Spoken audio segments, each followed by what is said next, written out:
देखिए अब आज short tricks to calculate the bond order को शॉर्टकट में कैसे निकालें। क्या बॉन्ड ऑर्डर निकालने के लिए हमें सब मॉलिक्यूल की मॉलिक्यूलर ऑर्बिटल डायग्राम निकालने की जरूरत है? नहीं। तो देखिए अबाउट 90% हम ये शॉर्ट ट्रिक से बॉन्ड ऑर्डर के क्वेश्चन सॉल्व कर सकते हैं या मॉलिक्यूल का पैरामैग्नेटिक और डायमैग्नेटिक नेचर बता सकते हैं। तो देखिए सिंपल शॉर्ट ट्रिक्स है।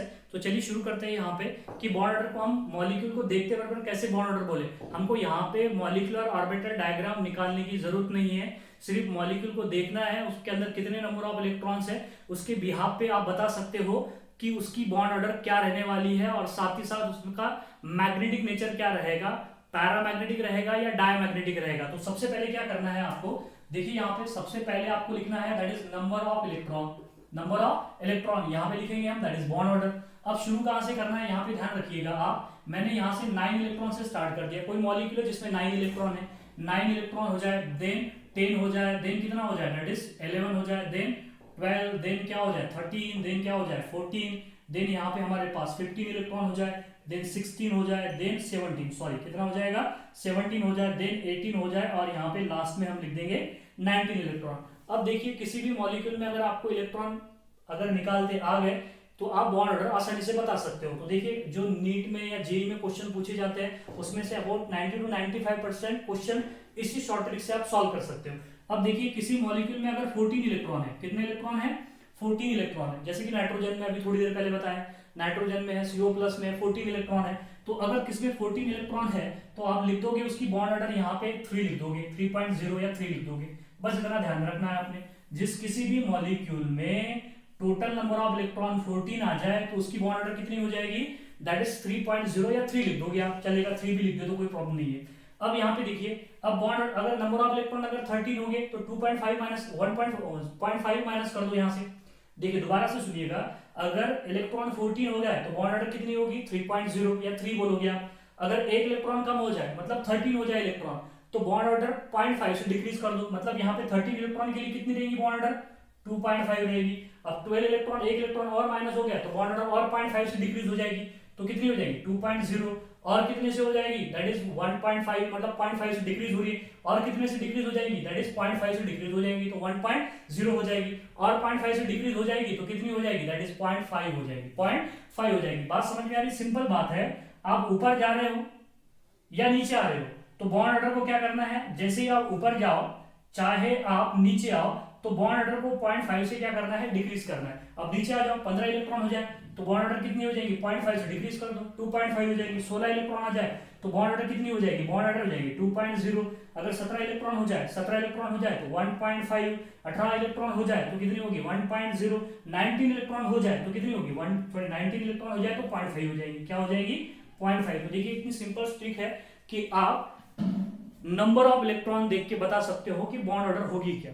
यहाँ पे 14 इलेक्ट्रॉन हो जाए तो बस इतना, एक जो बनाने के लिए आपको ज्यादा से ज्यादा 10 कम से कम 10 से 15 सेकंड लगेंगे बनाने के लिए। 14 इलेक्ट्रॉन है तो दैट इज 3.0, कम इलेक्ट्रॉन एक एक जैसे जैसे इलेक्ट्रॉन कम होगा वैसे वैसे बॉन्ड ऑर्डर क्या होती चली जाएगी, कम होती चली जाएगी और जैसे जैसे इलेक्ट्रॉन बढ़ता चला जाएगा तो 0.5 से जो बॉन्ड ऑर्डर है वो भी क्या करनी है आपको यहाँ पे डिक्रीज करनी है। अब यहाँ पे देखिए कुछ एग्जांपल देख लेते हैं, जैसे कि मेरे पास में यहाँ पे देखो CO है, देन NO है, देन क्या हो जाए NO+ देख लेते हैं, चलिए NO+ भी देख लेते हैं, बाद में O2 देख लेते हैं, बाद में O2+ देख लेते हैं, बाद में O2- देख लेते हैं या फिर O2 डायमाइनस भी देख लेते हैं। अब यहाँ पे इलेक्ट्रॉन देख लो आप CO में इलेक्ट्रॉन कितने हैं 6 और ये 8, टोटल कितने हो गए 6 और 8 टोटल कितने हो गए 14 इलेक्ट्रॉन हो गए।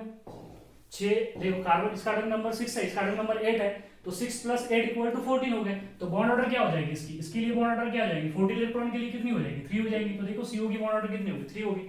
NO 7 + 8 कितने हो जाएंगे 15 हो जाएंगे, 7 + 8 15 हो जाएंगे। तो यहाँ पे देखो 15 के लिए कितनी हो जाएगी 2.5 हो जाएगी, 2.5 सिंपल है। अब यहाँ पे NO+ है 15 इलेक्ट्रॉन है, एक इलेक्ट्रॉन लॉस हो गया तो कितने इलेक्ट्रॉन हो गए दैट इज 14 इलेक्ट्रॉन। तो बॉन्ड ऑर्डर कितनी हो जाएगी 3.0 हो जाएगी। अब O2 है, टोटल कितने इलेक्ट्रॉन है 16 इलेक्ट्रॉन है, 16 इलेक्ट्रॉन के लिए बॉन्ड ऑर्डर कितनी हो जाएगी, देखिए यहाँ पे 16 ये 15 के लिए इतनी हो जाएगी, 16 के लिए 2.0 हो जाएगी। तो देखिए यहाँ पे 16 इलेक्ट्रॉन है तो 2.0 मतलब 2 हो जाएगी। अभी देखा है थोड़ी देर पे, मतलब यहाँ पे O2 में 2 बॉन्ड होते हैं तो बॉन्ड ऑर्डर कितनी होगी दैट इज 2.0 होगी, 2.0 होगी। अब O2+ है 15 इलेक्ट्रॉन हो गए क्योंकि 16 इलेक्ट्रॉन थे, एक इलेक्ट्रॉन तो लॉस हो गया तो कितने इलेक्ट्रॉन बचे यहाँ पे 15 के लिए और क्या हो जाएगी देखिए 15 के लिए क्या हो जाएगी दैट इज 2.5 समझ में आ गई बात। और एक बात इंपॉर्टेंट और ध्यान में रखना कि O2 plus is more stable than O2 plus is more stable than O2, क्योंकि stability is directly proportional to the bond order. जितनी ज्यादा बॉन्ड ऑर्डर होगी उतनी स्टेबिलिटी ज्यादा होगी।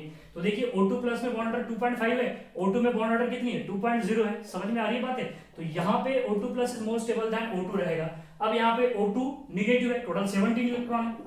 कितने इलेक्ट्रॉन है 17 इलेक्ट्रॉन, और 17 इलेक्ट्रॉन के लिए कितनी हो जाएगी 1.5 हो जाएगी। कितनी हो जाएगी 1.5। O2 2 निगेटिव है, टोटल कितने इलेक्ट्रॉन है 18 इलेक्ट्रॉन है, क्योंकि ये 16 और ये 2 इलेक्ट्रॉन, तो कितने हो गए 18 इलेक्ट्रॉन हो गए। 18 इलेक्ट्रॉन हो जाए तो बॉन्ड ऑर्डर कितनी होगी, दैट इज 1.0 होगी। क्या होगी यहाँ पे 1.0 होगी। बात समझ में आ रही है, सिंपल है, ऐसे कैलकुलेट करते हैं बॉन्ड ऑर्डर। और साथ ही साथ मैं आपको मैग्नेटिक प्रॉपर्टीज भी बता देता हूँ। यहाँ पे देखो, यहाँ पे मैग्नेटिक प्रॉपर्टीज भी बता देता हूँ। मैग्नेटिक नेचर किसी भी मॉलिक्यूल का नंबर ऑफ इलेक्ट्रॉन देख के आप मैग्नेटिक नेचर बता सकते हो। तो देखिए, अगर किसी मॉलिक्यूल में ऑड नंबर ऑफ इलेक्ट्रॉन है, क्या है ऑड नंबर ऑफ इलेक्ट्रॉन है, ऑड नंबर ऑफ इलेक्ट्रॉन है, तो वो पैरामैग्नेटिक रहेगा। वो क्या रहेगा पैरामैग्नेटिक। ये बात इंपॉर्टेंट बात ध्यान में रखिए आप। जिस किसी भी मॉलिक्यूल में ऑड नंबर ऑफ इलेक्ट्रॉन हो जाएंगे 1 3 5, समझ में आता है आपको। और एक बात और ध्यान रखना है, साथ ही साथ यहाँ पे 10 इलेक्ट्रॉन भी काउंट करना है और 16 इलेक्ट्रॉन भी काउंट करना है। 16 and 10, क्योंकि B2 में 10 इलेक्ट्रॉन है फिर भी पैरामैग्नेटिक नेचर है। ऑक्सीजन में 16 इलेक्ट्रॉन है, इवन नंबर है, फिर भी क्या है पैरामैग्नेटिक। सिर्फ ये 2 एक्सेप्शन ध्यान में, एक्सेप्शन तो नहीं बोलेंगे हम इसे, लेकिन यहाँ पे आपको ध्यान में रखना है कि जिस किसी भी मॉलिक्यूल में ऑड नंबर ऑफ इलेक्ट्रॉन आ जाए तो वो पैरामैग्नेटिक नेचर रहेगा, मतलब मैग्नेटिक फील्ड की तरफ क्या हो गए अट्रैक्ट हो गए। लेकिन B2 और O2 जिसमें इवन नंबर ऑफ इलेक्ट्रॉन है फिर भी वो पैरामैग्नेटिक नेचर है। इसके अलावा जिस किसी भी मॉलिक्यूल में इवन नंबर ऑफ इलेक्ट्रॉन हो गए वो क्या हो गए डायामैग्नेटिक। क्या हो गए यहाँ पे डायामैग्नेटिक, मतलब they are repel by the magnetic field, they are repel by the magnetic field. देखो सिंपल सी ट्रिक है, आप इससे अबाउट 90 to 95% जो जेई के या नीट के क्वेश्चन सॉल्व कर सकते हो। और ये मैग्नेटिक प्रॉपर्टी भी बता सकते हो कि पैरामैग्नेटिक होगा या डायामैग्नेटिक होगा। इवन नंबर रहे तो diamagnetic, odd number plus 10 and 16 रहा तो दैट इज क्या रहेगा paramagnetic. They are attracted by the magnetic field, they are attracted by the magnetic field.